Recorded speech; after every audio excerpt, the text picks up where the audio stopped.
આપણા નવા વ્લોગમાં તમારું સ્વાગત છે। અમે એક લેક્ચર ભરીને હવે ગલીમાં જ આવી છે। જો આ બધા એક લેક્ચર ભરીને ગલીમાં જાય છે। જો આ મોહબ્બત છે બધા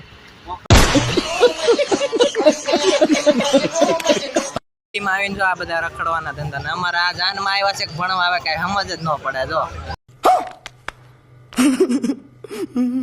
આને નવી ગાડી લીધી છે આ એક્ટિવા, નાસ્તો નથી કરાવતો, ગાળિયા કરે આખો દી। આ અમારી ક્રિશ સાહેબ છે, પાર્ટી માંગવા વાટું છે ને ગાડીને હળી કરે છે। બધા ધંધે જાય છે ને અમે બધા ગલીમાં આવ્યા છે ને આ અમે ચોપાટી પાર્કિંગમાં મૂકી પૈસા લેવા આવ્યા। આ મફતમાં બધા પતાવા વાળા જો पैसा तो नहीं મળે। જો સેટિંग કરવા વાળા कितने तेजस्वी लोग हैं हमारे पास, कितने शानदार विचार रखते हैं। સો અહીંયા માઇન્ડ ફ્રેશ કરવા આવે ને અમે ગેમ રમવા આવ્યા છે। જો હમણાં તંબુ બેન બધા ગેમો રમવાના છે। જો साला छोटे का बच्चे का खेलने का रमकड़ा में खेलता है साला। कौन है ये लोग, कहां से आते हैं?